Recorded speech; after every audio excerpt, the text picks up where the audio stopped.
before, but how would you feel about Alaska adapting its framework to make it more similar to Texas, where oil revenue is used to subsidize higher education? And do you think that would be a better use than the permanent fund dividend that Alaskans receive every year? Very good question. And I wish you had asked that question in the 1970s when the oil spigot was turned on in this state, because the University of Texas, for example, their endowment is $26 billion. That's billion with a B. Our endowment is $200 million with an M. So yeah, that's a huge difference. And the reason for it is that the University of Texas used their oil revenues to beef up their endowment. We never did that. We depended upon annual appropriations from the state, and because of that, our endowment is paltry. And unfortunately, not only do we have a paltry endowment, but we also have a deferred maintenance bill that is 5 times the size of our endowment. It's $1 billion. So, to those who want to centralize the structure of our university system even further, which is what they're trying to do right now, look at their financial performance. Look at how that system of governance and administration has performed over the prior decades. It has given posterity a $200 million endowment and a deferred maintenance bill for our crumbling buildings that need repair that is 5 times. So they've left a paltry endowment and a hefty bill. And so it's not really believable that this same system of governance and administration is going to perform better financially in the future if we centralize the university even more. We need to go in a different direction. We need to practice good old American principles and devolve power down to the local level at the universities. Give every university their own board of trustees, their own endowment, their own foundation. Give them control over their alumni. Give them the authority to make final decisions on programs and services, and let the Board of Regents, focus on general policy and government compliance only.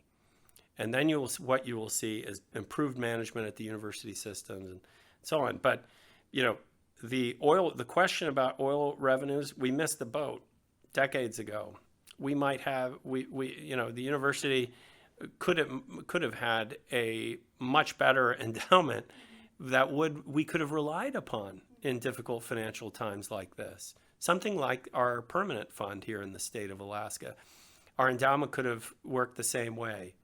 And then the dividends from that endowment would have helped supplement our budget here in the university instead of having to, beg, for some of the permanent fund dividend that's paid out to the citizens of Alaska. So I think your question is an apt one, and it really points to mistakes that were made by legislators and governors in prior decades, and most importantly in the Board of Regents and the president in prior decades. They should have argued strenuously for oil revenues, or for at least some kind of a share to beef up our endowment. They never did that, and here we are. But this opportunity may not be gone entirely, because in a few years, we're probably going to turn the oil spigot back on, with the new discoveries around the state, and new opportunities to exploit oil. When those discoveries go into production, we could see an increase in the flow of oil. And in that case, I hope that we will put ourselves in a position to have part of that go into our endowment. It's not the oil, the money from the oil. So just a little bit of a question about oil revenues. Do you think it's healthy for Alaska's economy to rely so heavily on oil revenue? No, I don't. And to be honest with you, I think that I don't have political office right now, so I can say this, but I think oil in some way, oil has slowed our economic growth, or I should say it's definitely slowed the diversification of our economy. And the reason for it is because oil is so profitable that it biases reinvestment towards it. It biases investments in human capital as well as finance capital towards it.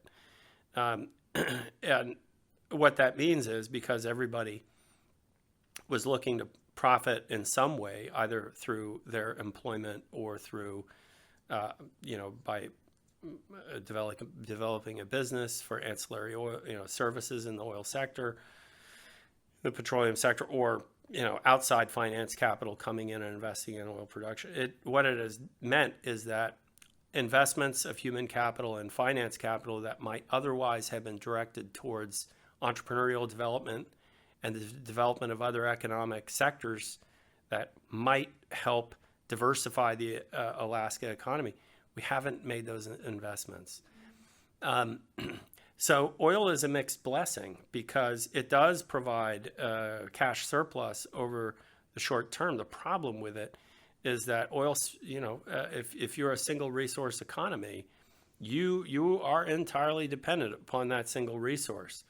And diversified economies are much better. And we've never really diversified. So,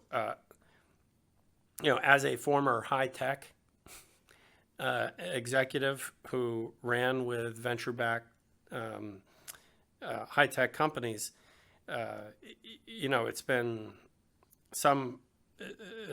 frustrating to see the influence of oil in the state, and that's why in my sort of spare time I still try to work with Alaska entrepreneurs and help source capital for them, and my friends and I have put together a small venture capital firm that places funds in new companies and that sort of thing, and to try to break out of this cycle of oil dependency.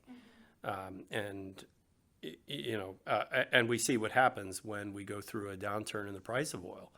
Everybody suffers. Ever since 2014, oil went from over $100 a barrel to $25 a barrel. And we all took it in the chin. And we've been, I think we have one of the highest unemployment rates in the country right now here in Alaska. Not good. Not good. Okay, so